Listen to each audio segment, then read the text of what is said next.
Well, I mean, I get asked this, and it's hard to go beyond when I used to DJ back in the early 80s at a club called Legend, and I couldn't even go to one day. I did every Wednesday, and it was a phenomenal night. It was the crowd, it was a predominantly black crowd, amazing dancers into the most kind of cutting edge upfront music.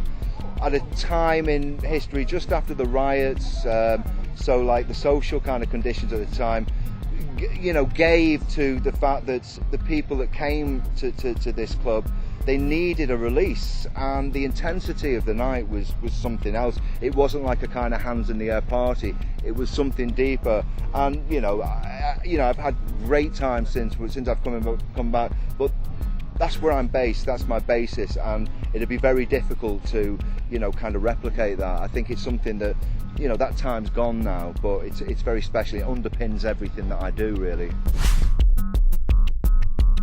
My favourite, again, it'd have to be Legend in Manchester. I mean, it was a very special club. It was like back then, it was, it had a sound system that was like way ahead of. There was probably a couple of venues in the country that could hope to compete with it. Amazing sound and lighting. I mean, it was the first club that I ever worked in with SL 1200s, and we had 3 of them. Most clubs in those days had a rickety old sound system. It was like a real afterthought, and this was like this real state-of-the-art club with this crowd, and so again, I can't go much beyond that.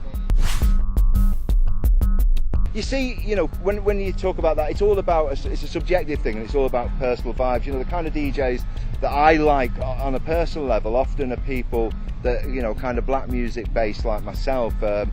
People like I like Maurice Fulton. I like a guy who's very underrated is a guy called Kelvin Andrews. You don't really see too much of him. Love the Unabombers. I love what they did with the electric chair. So there's 4 of them there, and I'll do the other spot. So. Get your ears out.